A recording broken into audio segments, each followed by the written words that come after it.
तो जय हिंद दोस्तों, आज हम लोग पढ़ेंगे क्लास 10th का नया सिलेबस। और आज से हम लोगों का ये 10th सिलेबस का आगाज है और अब से आप लोगों के लिए रेगुलर वीडियो अपलोड किए जाएंगे। तो कृपया आप रोज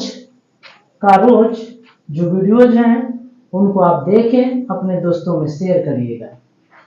तो आज हम लोगों का पहला चैप्टर है वास्तविक संख्याएं।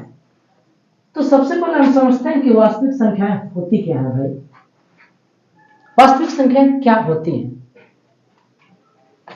तो हम लोग पढ़ते हैं वास्तविक संख्याएं। वास्तविक संख्याएं, रियल नंबर्स। रियल नंबर्स वास्तविक संख्याएं होती क्या है, यह हमें सोचना है। तो मान लीजिए x कोई संख्या है, x कोई संख्या है। मान लीजिए x कोई संख्या है, आप इसका स्क्वायर कर दीजिए और यदि 0 और 0 से अधिक आता है तो जो x है वह वास्तविक संख्या कही जाएगी। x वास्तविक होगी।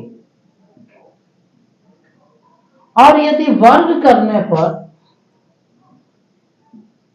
0 से छोटा आ जाए, निगेटिव आ जाए, यहां पर पॉजिटिव आ जाए, वर्ग करने पर पॉजिटिव आ जाए या 0 आ जाए तो x वास्तविक होगी। और यदि वर्ग करने पर निगेटिव आ जाए तो क्या होगा? तब जो है x आपका काल्पनिक संख्या होगी। काल्पनिक संख्या होगी अर्थात वास्तविक नहीं होगी, काल्पनिक संख्या होगी। काल्पनिक संख्या होगी। जैसे आप देख लीजिए, जैसे मान लीजिए 1/2 है, हमने इसका स्क्वायर किया, ये आ जाएगा 1/4। अब जरा सोचिए कि 1/4 क्या है। 1/4 0 से अधिक है। जब 1/4 0 से अधिक है, इसका मतलब हमने जो संख्या लिया है 1/2 वह क्या है? वास्तविक है। वैसे ही मैंने मान लीजिए ले लिया -√3 ले लिया। अब हमें यह पता करना है कि यह वास्तविक है या काल्पनिक है। तो आप इसका स्क्वायर करिए, आप इसका स्क्वायर करिए -√3। आप इसने वर्ग किया, इसका वर्ग किया तो माइनस का वर्ग है तो ये पॉजिटिव हो जाएगा। √3 का स्क्वायर है तो 3 आ जाएगा। ये पॉजिटिव नंबर हमको मिल रहा है और ये जो पॉजिटिव नंबर है ग्रेटर देन 0 होता है, इसका मतलब ये है कि -√3 ये भी क्या है? आपका वास्तविक संख्या है, वास्तविक है। लेकिन यदि √-3 ले लिया जाए, √-3 ले लिया जाए, अब यह क्या होगा? जरा इसका स्क्वायर करिए। √-3 का जब आप वर्ग करेंगे तो ये वर्ग करने पर ये करनी है, ये खत्म हो जाएगी, कैंसिल हो जाएगी एक तरह से, तो ये -3 बचेगा जो कि क्या है? लेस देन 0 है। और -3 लेस देन 0 है, इसका मतलब ये आ रहा है कि निगेटिव आ रहा है। तो ये जो हमने नंबर चूज किया है रूट में -3, वह रूट में -3 क्या है? एक काल्पनिक नंबर है। जो √-3 है वह एक क्या है? काल्पनिक नंबर है। तो इस तरह से हम चाहेंगे तो वास्तविक और काल्पनिक संख्या का पता कर सकते हैं। यदि उस संख्या का वर्ग करें और 0 से अधिक आए तो वास्तविक होगा, और यदि वर्ग करने पर निगेटिव आ जाए, 0 से छोटा आ जाए, तो वह संख्या क्या होगी? काल्पनिक संख्या होगी। जो वास्तविक संख्याएं होती हैं, इनके समुच्चय में या परिवार में या संग्रह में परिमेय संख्याएं भी आती हैं और अपरिमेय संख्याएं भी आती हैं। वास्तविक संख्याओं के परिवार में परिमेय संख्याएं भी आती हैं, परिमेय संख्याएं भी आती हैं और अपरिमेय संख्याएं भी आती हैं, अपरिमेय संख्याएं भी आती हैं। परिमेय संख्याएं भी आती हैं और अपरिमेय संख्याएं भी आती हैं। परिमेय संख्या रैशनल नंबर्स, रैशनल नंबर्स, और अपरिमेय संख्याएं इर्रेशनल नंबर्स, इर्रेशनल नंबर्स। इनको भी जान लें क्योंकि हमें इनका काम लगेगा और ये जानना बेहद जरूरी है कि परिमेय संख्याएं क्या होती हैं और अपरिमेय संख्याएं क्या होती हैं। परिमेय संख्याएं क्या होती हैं? जिन संख्याओं को हम a by b के रूप में लिख सकें, अर्थात भिन्न के रूप में लिख सकें, जहां जहां a और b ये पूरक होने चाहिए और b नॉट इक्वल टू 0 होना चाहिए। तो जिन संख्याओं को हम a by b के रूप में लिख सकते हैं, जहां पर a और b दोनों पूर्णांक हो और b नॉट इक्वल टू 0 हो, उस तरह की संख्याओं को हम लोग परिमेय संख्याएं कहते हैं। जैसे 1/2 हो गया, 3/2 हो गया, 4/5 हो गया, 6/8 हो गया। इस तरह की जो भी संख्याएं हैं, ये सब की सब क्या है? परिमेय संख्याएं हैं। अपरिमेय संख्याएं किसे कहते हैं? तो जिन संख्याओं को हम a by b के रूप में न लिख सकें, जहां a b ये पूर्णांक हो और b नॉट इक्वल टू 0 हो, तो इस तरह की संख्याओं को हम लोग अपरिमेय संख्याएं कहते हैं। जैसे पाई है, ये भी एक अपरिमेय संख्या है। 1/√2 भी अपरिमेय संख्या है, √2 अपरिमेय संख्या है, √3 अपरिमेय संख्या है, √5 अपरिमेय संख्या है। अर्थात जिन संख्याओं का पूरा पूरा वर्गमूल न निकल पाता है, वे अपरिमेय संख्याएं होती हैं।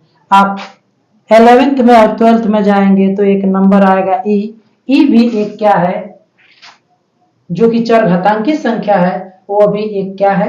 अपरिमेय संख्या है। √3/√2 भी क्या है? अपरिमेय संख्या है। √3/2 ये सब की सब क्या है? अपरिमेय संख्याएं हैं। वैसे ही 0.1010 0100 01000001 ऐसे ये भी संख्याएं अपरिमेय संख्याएं हैं।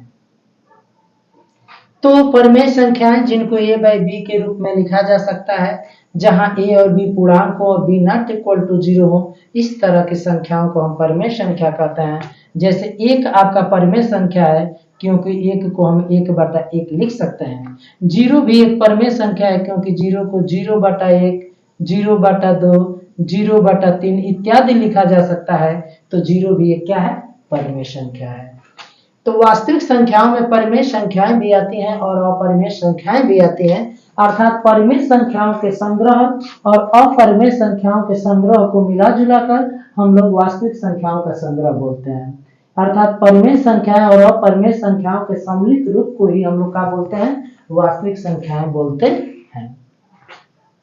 अब आ जाते हैं थोड़ा सा दशमलव भिन्नों के बारे में, और वहां से हम लोग पता करते हैं कि कौन संख्या परिमेय होती है और कौन संख्या अपरिमेय होती है।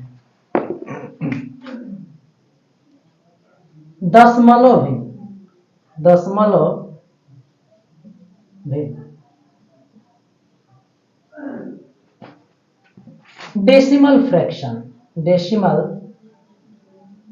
फ्रैक्शन, दशमलव, डेसिमल, ये दशमलव भिन्न दो तरह की होती है। एक होता है शांत और एक होता है अशांत। एक होता है शांत और एक होता है अशांत। शांत और अशांत, टर्मिनेटिंग और नॉन टर्मिनेटिंग, टर्मिनेटिंग और नॉन टर्मिनेटिंग, नॉन टर्मिनेटिंग।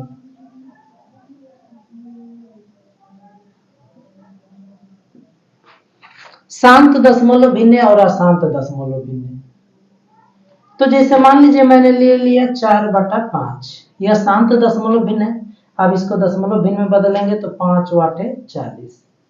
यह टर्मिनेटिंग है, शांत है। तो जो दशमलव भिन्न शांत होती हैं वह दशमलव भिन्न जो होती हैं एक परिमेय संख्या को निरूपित करती हैं, एक परिमेय संख्या को निरूपित करती हैं। अब नॉन टर्मिनेटिंग में दो तरह की होती हैं, एक होती है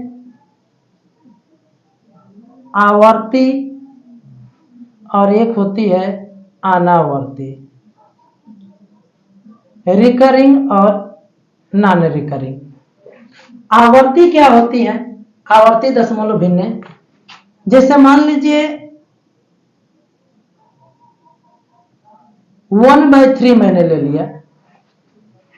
अब 1/3 को आप डेसिमल में बदलेंगे तो 0.3333 ये आता रहेगा। ये कभी खत्म नहीं होगा, अशांत है और इसमें एक ही नंबर बार बार आया है, अंकों की पुनरावृत्ति हुई है, अर्थात यह रिकरिंग है। तो इस तरह की जो दशमलव भिन्न होती हैं वह परिमेय होती हैं, अर्थात जो दशमलव भिन्न अशांत और आवर्ती होती हैं वे दशमलव भिन्न एक परिमेय संख्या को निरूपित करती हैं, और जो दशमलव भिन्न अशांत और अनावर्ती होती हैं वे दशमलव भिन्न एक अपरिमेय संख्या को निरूपित करती हैं, अपरिमेय संख्या को निरूपित करती हैं। जैसे √2 का आप डेसिमल एक्सपेंशन निकालेंगे, इसका दशमलव प्रसार आप निकालेंगे तो अशांत और अनावर्ती आएगा, तो यह क्या है? एक अपरिमेय संख्या है। वैसे ही पाई की यदि आप वैल्यू निकालते हैं तो यह भी वैल्यू अशांत और अनावर्ती होता है, नॉन रिकरिंग होता है। तो पाई भी एक क्या है? अपरिमेय संख्या है। तो जिनका भी दशमलव प्रसार अशांत और अनावर्ती होता है वे भिन्न क्या होती हैं? अपरिमेय होते हैं। जैसे एक और एग्जांपल ले लेते हैं, ये देख लीजिए, ये जो नंबर मैंने लिया है यह भी क्या है?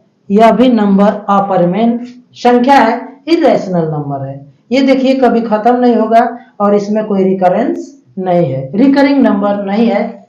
तो इस तरह की जो संख्याएं हैं वह क्या कहलाती हैं? अपरिमेय संख्याएं कहलाती हैं। अब हम लोग पढ़ते हैं गुणनखंड क्या होता है। हम लोग गुणनखंड पढ़ते हैं। गुणनखंड, गुणनखंड को हम लोग भाजक भी कहते हैं या अपवर्तक बोलते हैं, अपवर्तक। गुणनखंड, भाजक या अपवर्तक, फैक्टर या डिवीजर, डिवीजर, अपवर्तक को ही फैक्टर भी बोलते हैं। तो गुणनखंड, भाजक या अपवर्तक किसे कहते हैं? जैसे मान लीजिए कोई नंबर हमने चूज कर लिया 10 हमने कोई नंबर ले लिया। अब 10 को बताइए आप किससे किससे कटेगा, ये सोचना है हमको कि 10 किससे किससे कटेगा। तो 10 1 से कटेगा, 2 से कटेगा और 5 से कटेगा और 10 से कटेगा। तो 10 जो है 1, 2, 5 और 10 से कटेगा। अर्थात ये जो भी नंबर है जिनसे यह संख्या कट जा रही है, इन नंबरों को, इस नंबर का हम लोग फैक्टर बोलते हैं। अर्थात कोई संख्या जिन जिन संख्याओं से पूरी तरह से विभाजित हो जाती है उन संख्याओं को, उस संख्या का हम क्या कहते हैं? गुणनखंड कहते हैं। तो कोई संख्या जिन जिन संख्याओं से पूरी तरह से विभाजित होती है उन संख्याओं को हम लोग उस संख्या का गुणनखंड या भाजक कहते हैं। अब हम लोग क्या करते हैं,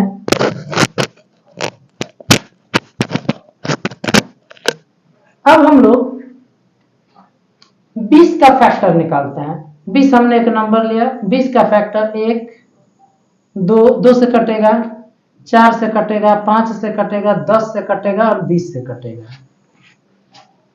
तो ये जो भी संख्या है यह इस संख्या का फैक्टर कही जाएंगी, गुणनखंड, भाजक या अपवर्तक। ठीक है।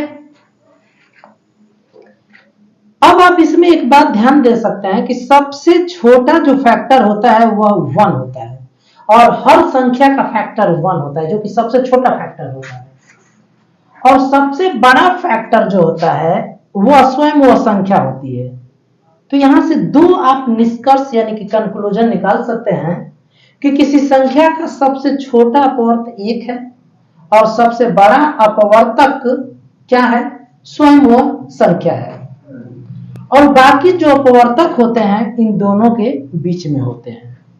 तो आप ऐसा अनुमान लगा सकते हैं यहां से कि किसी संख्या के जो गुणनखंड होते हैं, भाजक होते हैं, चाहे अपवर्तक होते हैं, उनकी संख्या सीमित होती है। यानी गुणनखंडों की संख्या या भाजकों की संख्या या अपवर्तकों की संख्या क्या होती है, सीमित होती है, क्योंकि दो बाउंड्री आपके पास है और वो बाउंड्री क्या है, एक 1 है और एक स्वयं वो संख्या होती है। तो इसके दो गुणनखंड होते हैं। तो किसी संख्या का सबसे छोटा गुणनखंड क्या होता है, 1, और सबसे बड़ा गुणनखंड क्या होता है, 20 होता है। आप समझ लीजिए कि एक सबका गुणनखंड है, वो बिन बुलाए मेहमान है, किसी में भी आ जाएगा, वो सबका गुणनखंड होता है।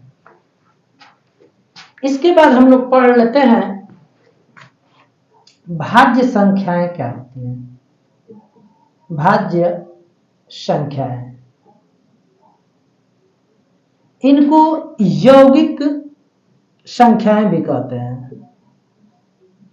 यौगिक संख्याएं,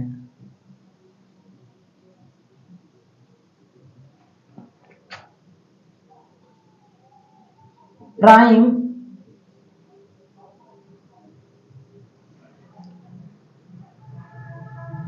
कंपोजिट नंबर,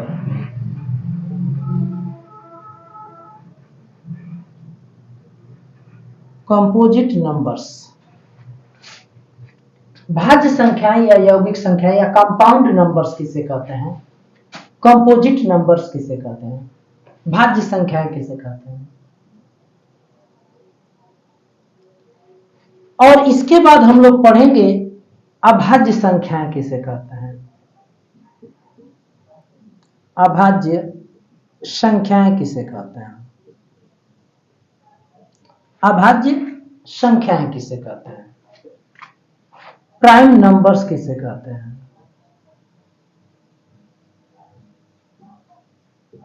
और इसके बाद हम लोग पढ़ेंगे सह अभाज्य संख्याएं किसे कहते हैं। सह अभाज्य संख्याएं किसे कहते हैं, सह अभाज्य संख्याएं यानी को प्राइम नंबर्स किसे बोलते हैं, को प्राइम नंबर्स किसे कहते हैं। तो ये तीनों शब्द हैं जो इनकी व्याख्या हम लोग समझ लेते हैं। भाज्य संख्याएं, अभाज्य संख्या और सहभाज्य संख्याएं क्या होती है। तो पहले एक एक एग्जाम्पल लेते हैं, उसके बाद हम लोग आगे बढ़ते हैं। जैसे मान लीजिए मैंने एक एग्जाम्पल लिया, 4 ले लिया। 4 का फैक्टर बताइए। तो 4 का फैक्टर 1 होगा, 2 होगा, 4 होगा। 6 का फैक्टर 1 होगा, 2 होगा, 3 होगा, 6 होगा। 5 का फैक्टर 1 होगा, 5 होगा। 2 का फैक्टर 1 होगा, 2 होगा। 3 का फैक्टर 1 होगा, 3 होगा। 7 का फैक्टर 1 और 7। इसी तरह से 29 का फैक्टर 1 होगा और 29 होगा। अब जरा इन एग्जाम्पलों को देखिए, इन एग्जाम्पल को पहले देखिए। इन एग्जाम्पलों में जो भी संख्या ली गई है उनके फैक्टर, एक सबसे छोटा फैक्टर है और एक सबसे बड़ा फैक्टर है, जो कि स्वयं वह संख्या है, और सबसे छोटा फैक्टर 1 है। तो इस तरह की जो भी संख्याएं हैं उनको हम लोग अभाज्य संख्याएं बोलते हैं। इनको देखिए, इनका सबसे छोटा और सबसे बड़ा फैक्टर के अलावा, सबसे छोटा और बड़े फैक्टर के अलावा भी और कोई फैक्टर है, तो इस तरह की संख्याओं को हम लोग भाज्य संख्याएं या यौगिक संख्याएं कहते हैं। तो जिन संख्याओं के केवल 2 फैक्टर होते हैं, केवल और केवल 2 फैक्टर होते हैं, ना 2 से अधिक ना 2 से कम, उस तरह की संख्याओं को हम लोग क्या बोलते हैं? अभाज्य संख्याएं बोलते हैं। भाई इनको कोई पूछने वाला नहीं है, ये केवल इनको मात्र 2 ही पूछने वाले लोग हैं। एक पूछने वाला इसको 1 है और एक स्वयं वह संख्या है। तो जिन संख्याओं को केवल 2 ही लोग पूछते हैं, 1 और स्वयं वह नंबर, इस तरह की संख्या को हम लोग क्या बोलते हैं? अभाज्य संख्या बोलते हैं। तो ये 5, 2, 3, 7 और 29 ये सब अभाज्य संख्याएं होंगी।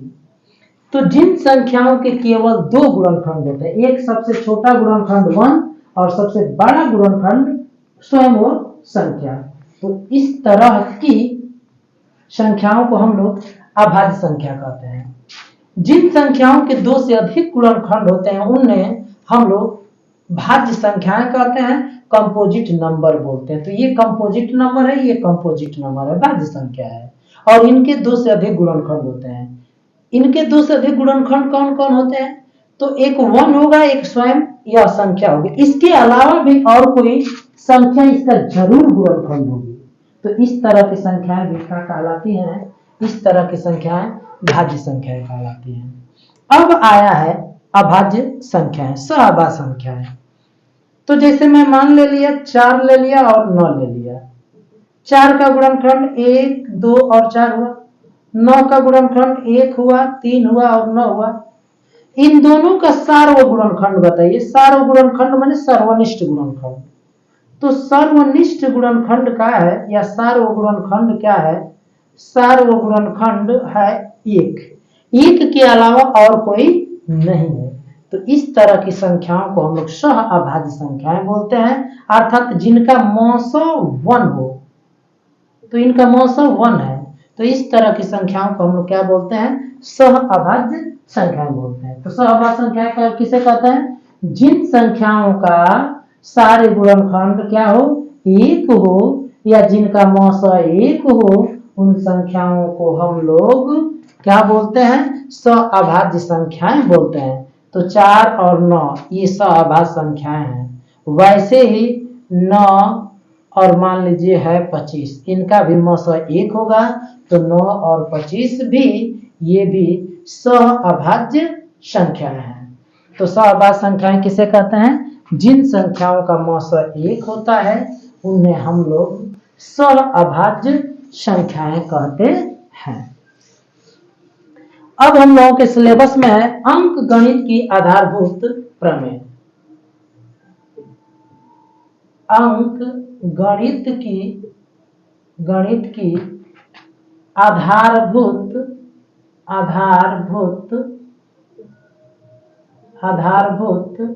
प्रमेय। अब हम लोग पढ़ेंगे अंक गणित की आधारभूत प्रमेय। तो हम लोग पढ़ते हैं अंक गणित की आधारभूत प्रमेय। अंक गणित की आधारभूत प्रमेय क्या है? Fundamental theorem of arithmetic.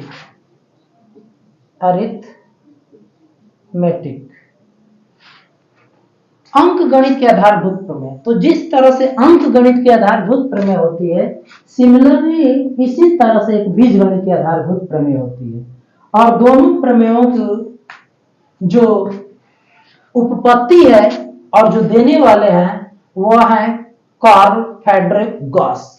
इन्होंने ही अंक गणित की आधारभूत प्रमेय दिया था और बीजगणित की आधारभूत प्रमेय दिया था, और इनको प्रूव भी किए थे। तो हम लोग अंक गणित की आधारभूत प्रमेय को बोलते हैं। तो जो कार्ल फ्रेडरिक गॉस है उनको गणितज्ञों का राजकुमार भी कहा जाता है, और इन्होंने अंक गणित के आधारभूत प्रमेय दिया था। यह अंक गणित की आधारभूत प्रमेय क्या है, यह समझने से पहले हम एक एग्जाम्पल लेते हैं।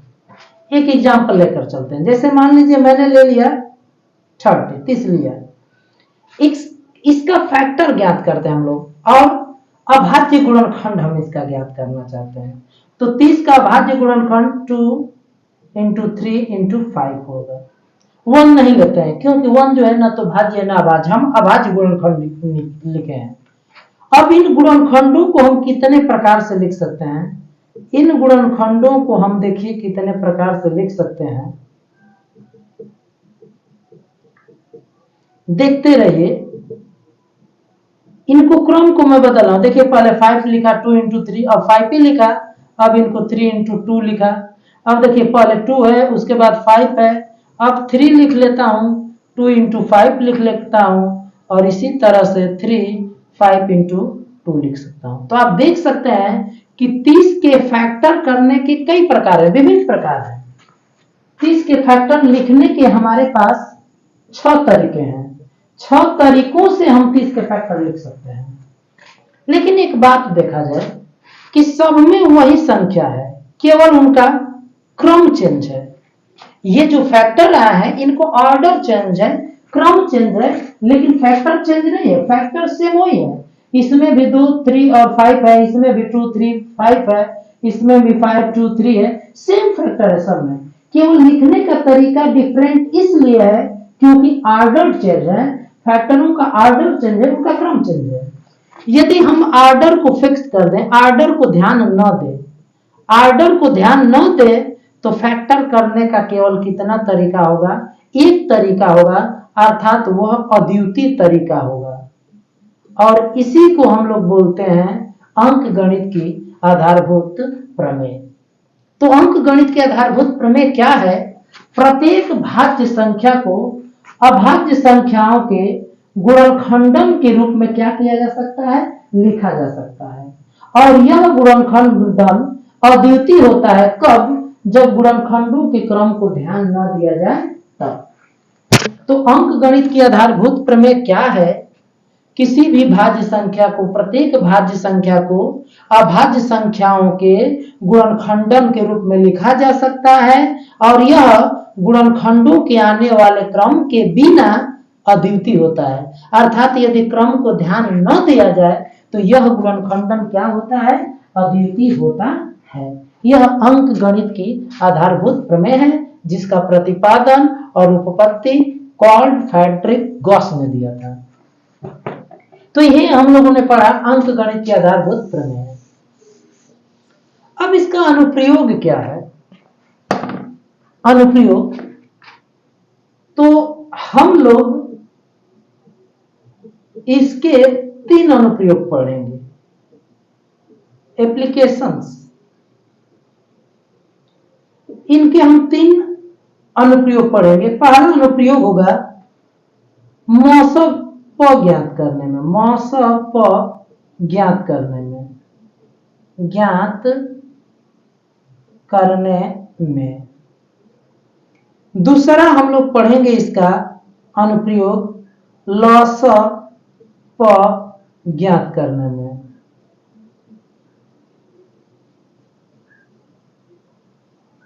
और तीसरा हम लोग इसका अनुप्रयोग पढ़ेंगे, तीसरा अनुप्रयोग हम लोग पढ़ेंगे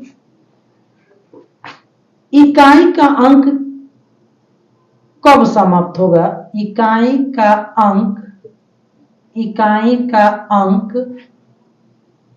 अंक 0 पर समाप्त होगा या नहीं, 0 पर समाप्त होगा या नहीं, इसका डिसीजन करने में। समाप्त होगा या नहीं, इसका हम डिसीजन करने में अंक गणित की आधारभूत प्रमेय का उपयोग करेंगे। तो हम लोग अंक गणित की आधारभूत प्रमेय का 3 यूज सीखेंगे। पहला यूज मौसम प ज्ञात करने में, दूसरा लॉस प ज्ञात करने में, और तीसरा इकाई का अंक 0 पर समाप्त होगा या नहीं किसी घातांक वाली संख्या में।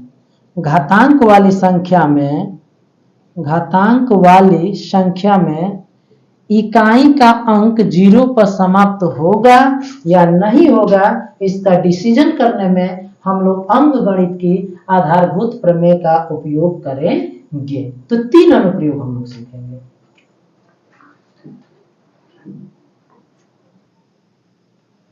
अब हम लोग पहले मौसा प के बारे में पढ़ लेते हैं, लसा प के बारे में पढ़ लेते हैं, तब हम लोग सीखेंगे कि अंकगणित की आधारभूत प्रमेय के द्वारा कैसे लसा प और मौसा प निकाला जाता है। इस विधि को हम लोग अभाज्य गुणनखंडन विधि भी कहते हैं, अभाज्य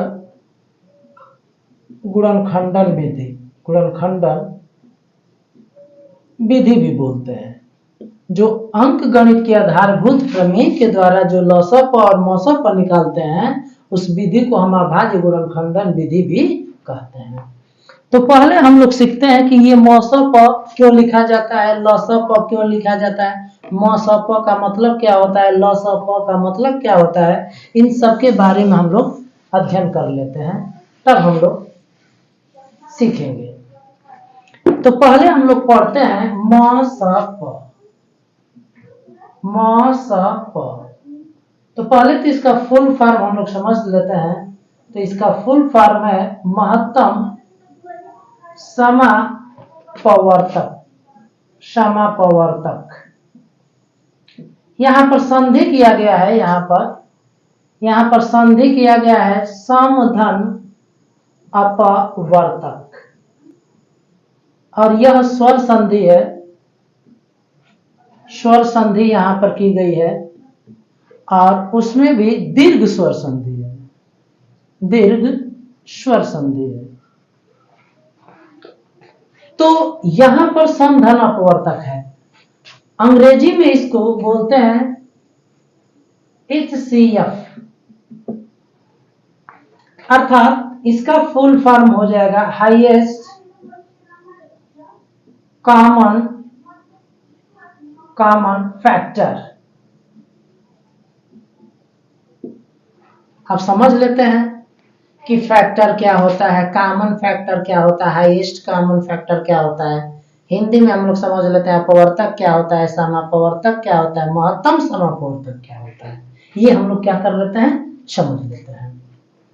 तो सबसे पहले हम लोग समझते हैं अपवर्तक।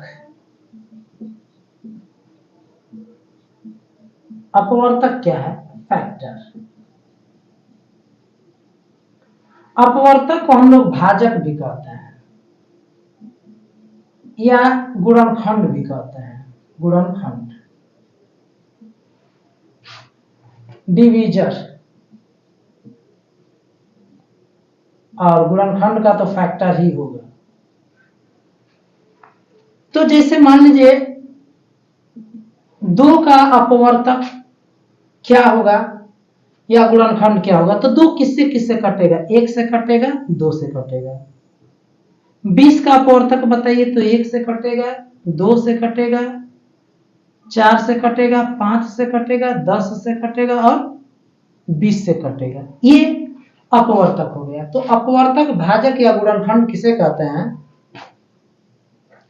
कोई संख्या जिन जिन संख्याओं से विभाजित हो जाती है, उन संख्याओं को, उस संख्या का हम लोग गुणनखंड या भाजक अपवर्तक कहते हैं। कोई संख्या जितनी भी संख्याओं से कट जाती है, वे सारी संख्या उस संख्या का क्या कहलाती है, गुणनखंड या क्या कहलाते हैं, भाजक कहलाते हैं। तो आपने अपवर्तक पढ़ा जिसको गुणनखंड या भाजक कहते हैं। अब हम लोग पढ़ लेते हैं समापवर्तक क्या होता है। समापवर्तक, समापवर्तक, समापवर्तक किसे कहते हैं। तो जैसे मान लीजिए ये 20 हो गया, ये 10 हो गया और ये 30 हो गया। तो 10 का फैक्टर या अपवर्तक निकालते हैं, 1 हो गया, 2 हो गया, 5 हो गया, 10। 30 का निकालते हैं, 1 हो गया, 2 हो गया, 3 हो गया, 5 हो गया, 6 हो गया, 10 हो गया, 15 हो गया और 30 हो गया। अब इनका वह अपवर्तक बताइए जो सर्वनिष्ठ हो। तो सर्वनिष्ठ अपवर्तक क्या है, 1 है, 2 है, उसके बाद 5 है, उसके बाद 10 है।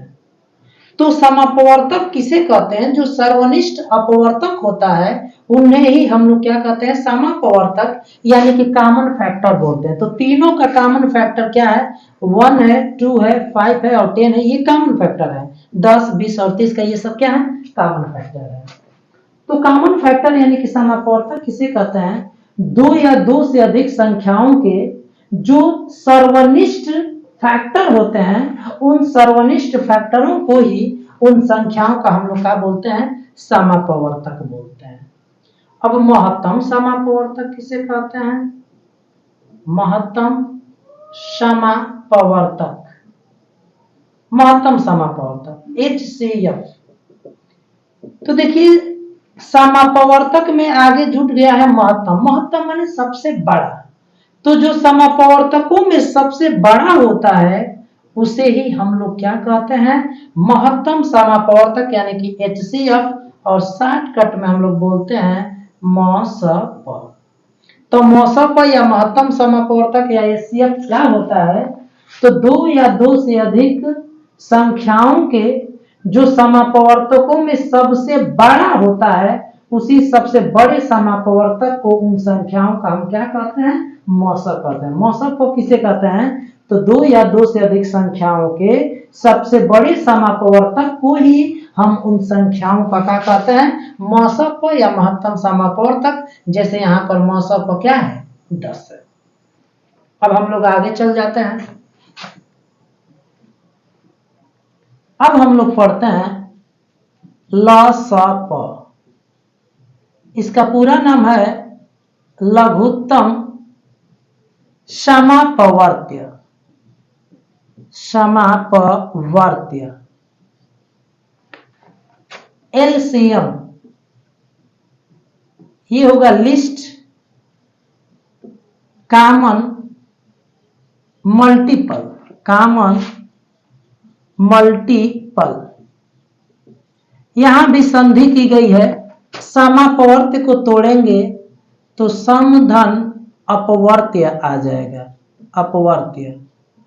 और यहां भी स्वर संधि है, और स्वर संधि में दीर्घ स्वर संधि है। तो हम शब्दों को बारी बारी से समझते हैं। पहले अपवर्त समझते हैं, फिर समापवर्त समझते हैं, फिर लघुत्तम समापवर्त समझते हैं कि क्या होता है। तो पहले हम लोग समझते हैं अपवर्त्य। अपवर्त्य, अपवर्त्य को हम लोग गुणज भी बोलते हैं। गुणज, मल्टीपल। इसको हम लोग आसान भाषा में समझ सकते हैं पहाड़ा। जैसे मान लीजिए मैं कहूं कि 2 का अपवर्त्य बताइए या गुणज बताइए, तो आपको कुछ नहीं करना है, आपको 2 का पहाड़ा पढ़ देना है। तो 2 का पहाड़ा पढ़ दीजिए। 2, 4, 6, 8 ऐसे। 4 का अपवर्त्य ज्ञात करना है तो 4, 8, 10 ऐसे। 4, 8, 12 ऐसे। 3 का आपको अपवर्त्य ज्ञात करना है या गुणज ज्ञात करना है तो 3, 6, 9, 12 ऐसे। 15, 18, 21, 24 ऐसे हो जाएगा। ये हो जाएगा 8, 10, 12, 14, 16, 18, 20, 22, 24 ऐसे। वैसे ही 4 का अपवर्त्य 12, 16, 20, 24 ऐसे हो जाएगा। इसमें ध्यान देना है कि किसी संख्या का सबसे छोटा अपवर्त्य स्वयं वह संख्या होती है। स्वयं वह संख्या सबसे छोटा अपवर्त्य होती है, और सबसे बड़ा अपवर्त्य कोई भी हो सकता है। बताया नहीं जा सकता कि सबसे बड़ा अपवर्त्य क्या होगा, नहीं बताया जा सकता है। जब तक कि कोई फिक्स बाउंड्री नहीं होगी तब तक हम बता नहीं सकते कि किसी संख्या का सबसे बड़ा अपवर्त्य क्या होगा या बड़ा गुणज क्या होगा। और जब बाउंड्री नहीं रहेगी तो हम बता नहीं सकते। तो सबसे बड़ा अपवर्त क्या होगा बताया नहीं जा सकता है, और सबसे छोटा अपवर्त स्वयं वह संख्या होती है। और यहां से ये बात क्लियर है कि किसी संख्या के अपवर्तकों की संख्या अनंत होती है।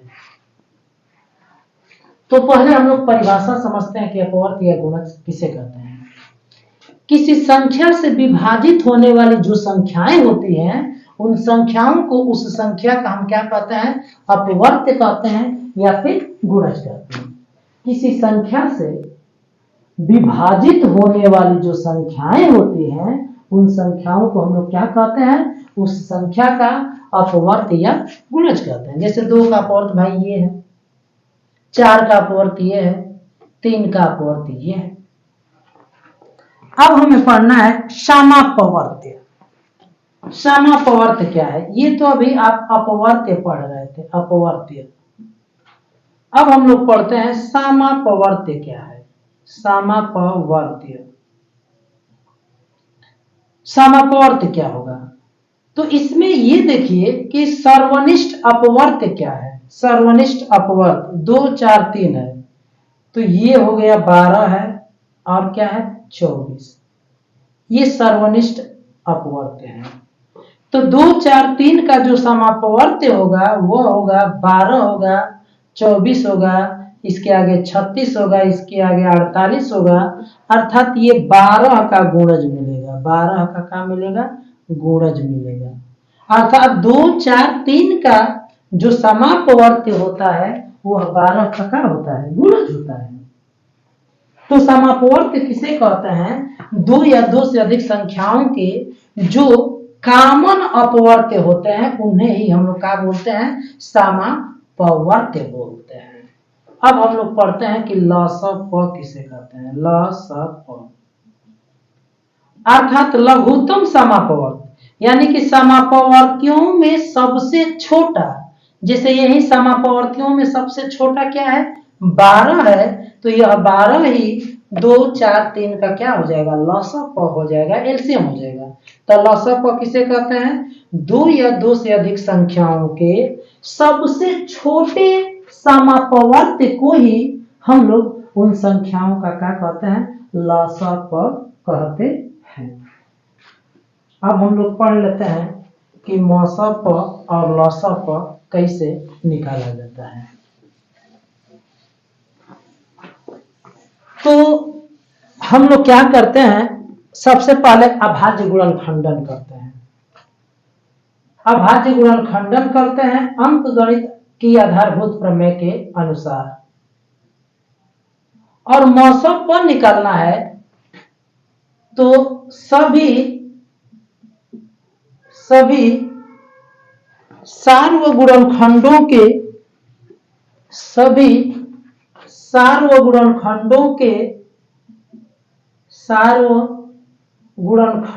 के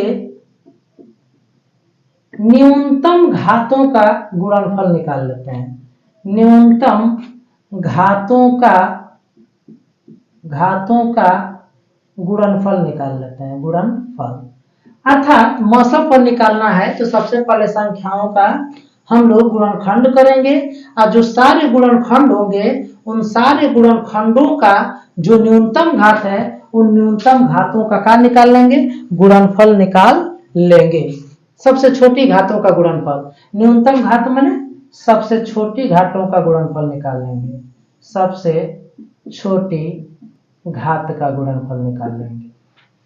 ऐसे ही लसप कैसे निकालते हैं, लसप तो लसप निकालना होगा, एलसीएम निकालना होगा, तब प्रत्येक अभाज्य गुणनखंड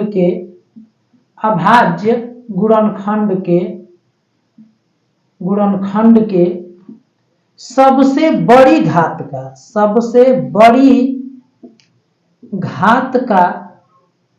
बड़ी घात माने अधिकतम घातों का गुणनफल निकालेंगे, अधिकतम घात का गुणनफल निकालेंगे, घात का गुणनफल।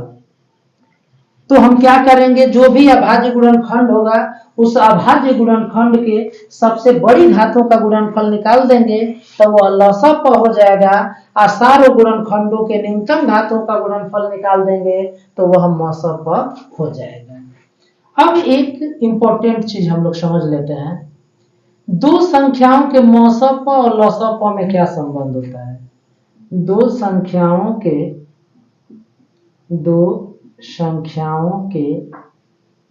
लौसा प और मौसा प में क्या संबंध होता है। मौसा प में क्या संबंध होता है, क्या संबंध होता है। तो हम लोग संबंध पढ़ते हैं, तो दो संख्याओं के लौसा प और मौसा प में संबंध होता है पहली संख्या गुणे दूसरी संख्या बराबर होता है मौसा प उन संख्याओं का मौसा प और गुणे उन संख्याओं का लौसा प, ये होता है। तो दो संख्याओं के मौसा प और लौसा प में क्या संबंध होता है, तो पहली संख्या गुणे दूसरी संख्या बराबर होता है मौसा प गुणे लौसा प, अर्थात दोनों संख्याओं का गुणनफल, दोनों संख्याओं का गुणनफल बराबर होता है मौसा प गुणे लौसा प। तो यह फार्मूला भी हम लोगों को काफी इंपॉर्टेंट है और उससे काफी सवाल हम लोग लगाएंगे। तो आज हम लोगों ने पढ़ा वास्तविक संख्याएं पढ़ा, अंक गणित के आधारभूत प्रमेय पढ़ा और अंक गणित के आधारभूत प्रमेय की सहायता से हम लौसा प और मौसा प कैसे निकालते हैं इसके बारे में हम लोगों ने डिटेल में अध्ययन किया। तो मुझे आशा है कि आपको ये वीडियो बेहद पसंद आया होगा। तो आप इसे अपने दोस्तों में ज्यादा से ज्यादा इसे शेयर करें, लाइक करें और यदि आपको कोई दिक्कत होती है तो आप कमेंट करके हमें बताएं। तो आज के लिए इतना ही। जय हिंद, जय भारत।